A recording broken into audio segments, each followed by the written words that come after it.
Welcome to this week's Deep Dive. We're looking at biochar today and all the top stories this week. It looks like it's going to be an exciting one. From vineyards using biochar to boost their yields, Yeah. to Legos making a big splash in sustainability. It really does seem like biochar is finding its way into all sorts of industries. It does. Our first story this week takes us to California, to a Pinot Noir vineyard in Monterey County. Josiah Hunt led this trial over 6 years, exploring how biochar and compost affected the grape production. Now, they chose a sandy soil on purpose, with low organic matter. This is a tough environment for the vines, so any improvement in the soil health would have a big impact on yield. Yeah, a sandy soil like that can really make it hard for vines to thrive. Exactly. They tested 4 different conditions: a control group, compost only, biochar only, and then a mix of both. And the results?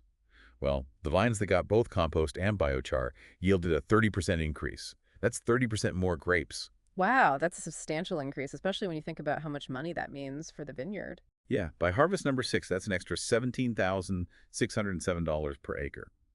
And here's the kicker. The quality of the grapes stayed the same across all the treatments. That's really interesting. What do you think was going on in the soil that made the combo of compost and biochar so effective? I think the biochar probably helped with the water retention in the sandy soil, and then the compost provided all the nutrients the plants needed. Right. I think they really complemented each other. What's cool is that this shows how vineyards can make more money and be good for the environment at the same time. For sure. This study is a great example of how biochar can contribute to making agriculture more sustainable, not just by storing carbon, but also by helping farmers improve soil health over the long term and maybe even increase their yields. Okay, moving on. Our next story features a real biochar pioneer, Kathleen Draper. Oh yeah, I've heard of her.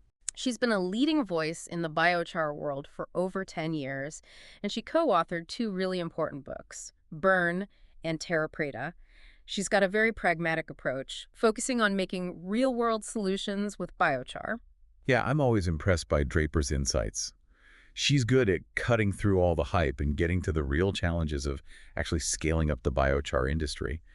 One of her main points is that we can't just try to sell biochar at a really high price. Right. What are your thoughts on that? Yeah, I think that's a really important point. If we want to see people using biochar all over the place, it has to make sense financially for a lot of different uses. Instead of just focusing on really expensive, high-end markets, she wants us to think about more creative ways to make biochar a part of systems and processes that already exist. Right. She talks about insetting, where companies invest directly in making biochar to offset their own carbon emissions. Insetting is much better than traditional carbon offsetting programs because it's more proactive and transparent. It's about a company taking responsibility for its own carbon footprint and finding solutions like biochar. She also says it's important to use the right biochar for the right job. Right, exactly. Not all biochar is the same. It's not a one-size-fits-all thing. What do you think are the most important things to think about when choosing the right biochar for a specific purpose? Well, a lot of people talk about how much carbon is in the biochar, but Draper says we shouldn't just focus on that. It's important, but it's not the only thing that matters. We also need to consider what we're going to use the biochar for. So, for example, if you're using it for filtering, then how porous it is and how much surface area it has might be more important than how much carbon it stores. Or if you're using it to improve the soil, how many nutrients it has and what specific minerals are in it could be more important. Right, so it's about figuring out what the biochar is good at Exactly. and then matching it to the job that needs to be done, Yeah. like using the right tool for the job. Draper has some good advice for anyone new to the biochar world. Do your research, work together, and find your niche. That's good advice.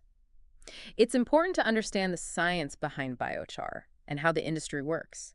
Sharing what we know and working together is key to making progress and coming up with new ideas. And finding your own special area within biochar can help you really make a difference.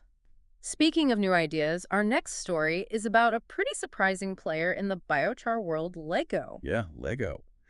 Who would thought that the company known for its colorful building blocks would be investing in things like biochar to remove carbon? They just announced that they're investing £2 million in several different projects Wow. that include reforestation, biochar, and rock weathering.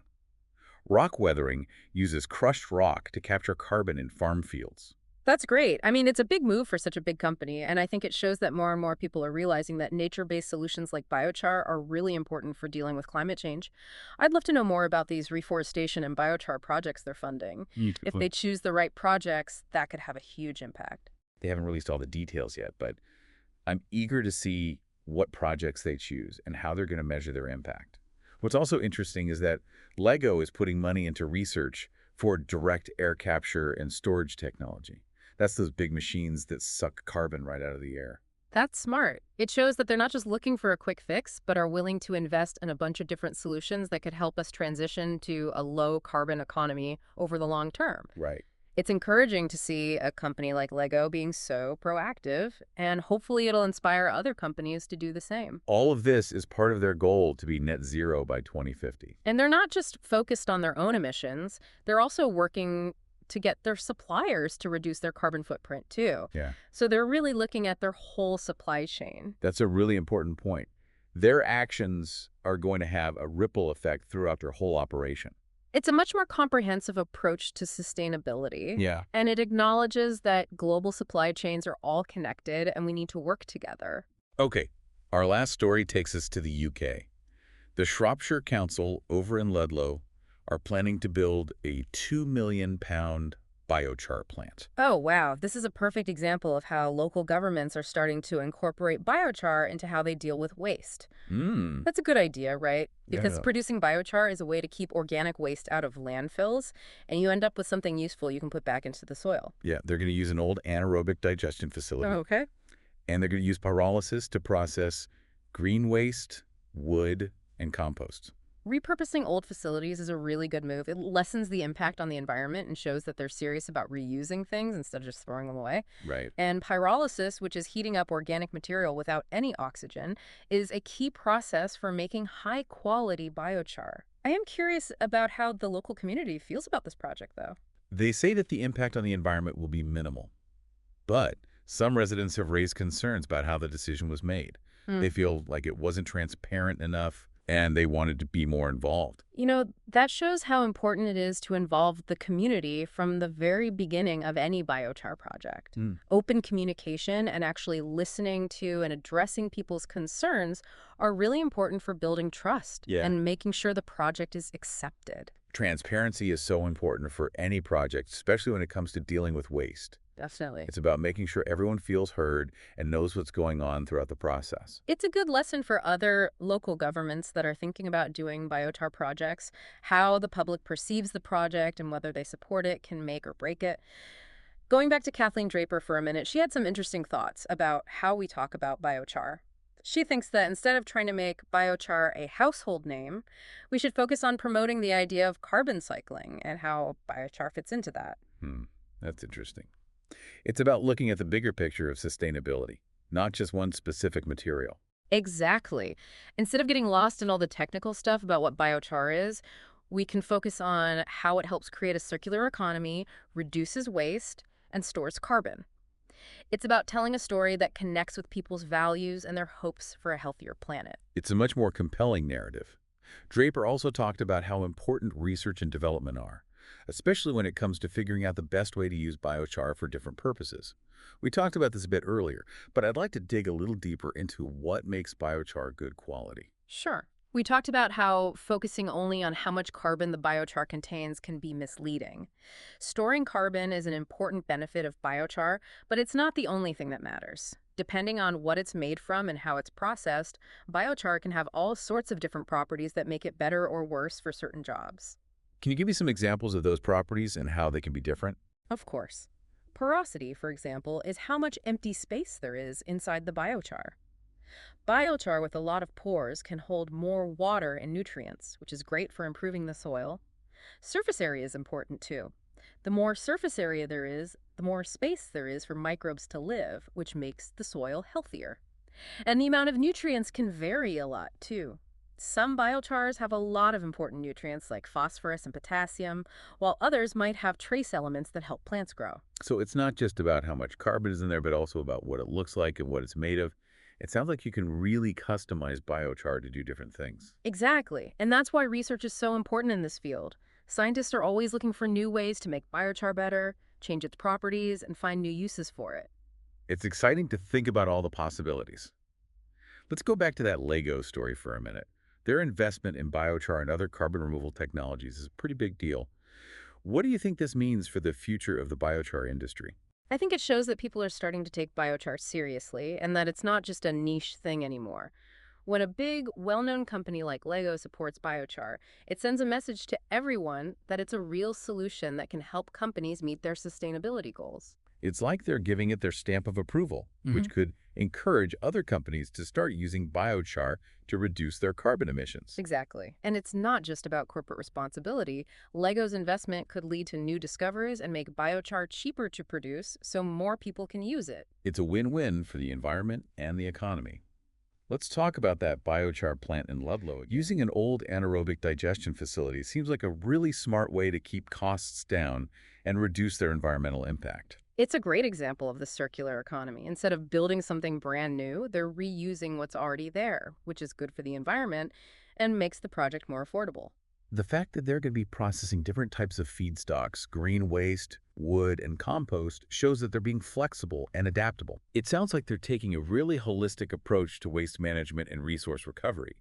But like we talked about earlier, there's been some pushback from the local community. Right, and that shows how important it is to be open and honest with the community when you're doing any kind of biochar project. Even if the technology is sound and it's clear that it will benefit the environment, you have to involve the community from the very beginning, listen to their concerns, and build trust. It's a good reminder that sustainability isn't just about the technical stuff, it's also about people and working together. Before we wrap up our deep dive into this week's biochar news, I wanted to touch on one more thing that Kathleen Draper said in her interview. She talked about how important it is to move past all the hype and focus on the hard work of making biochar a real solution for a more sustainable future. I completely agree with her. Biochar has a lot of potential, but we have to be realistic about the challenges. We need to do good research and come up with practical solutions that can work on a large scale. It's not about quick fixes, it's about thinking long term. It's about changing how we think, coming up with new ideas, and working together to create a better future for everyone. And biochar can definitely play a big role in that. Absolutely. It shows that we have the tools and the knowledge to tackle the environmental problems we're facing. It's just a matter of using them, working together, and staying focused on creating a healthier planet. Well said. It's about actually doing something, not just talking about it. So, as we wrap up our look at the top biochar stories this week from Biochar Today, I'm curious what stood out to you. Anything that got you thinking or maybe even sparked a new idea? I think it's really exciting to see how much momentum biochar is gaining. We're seeing it move beyond just small, specialized applications and into the mainstream, with companies like Lego getting involved. And with all the research and innovation happening, the possibilities are pretty much limitless. I agree. It's amazing to see how many different areas are using biochar, from farming and waste management to construction and manufacturing. It really does seem like a versatile tool for creating a more sustainable future. And it's not just about big companies and organizations doing things. Regular people can make a difference too, whether it's using biochar in their gardens or just talking to others about it. Every little bit helps move us towards a more sustainable way of life. That's a great point. It's about giving people the power to be part of the solution, to see themselves as agents of change. So this week, we encourage you to think about this. How could you use biochar in your own life or work? Could be the missing piece in your own sustainability puzzle. Maybe you could use it to improve your garden soil, reduce your carbon footprint, or even start a new business. There are so many possibilities out there just waiting to be discovered. That's all for our biochar deep dive this week. Thanks for joining us. We hope you learned something new and feel inspired. Until next time, keep exploring, keep innovating, and keep talking about biochar. The future of sustainability depends on all of us.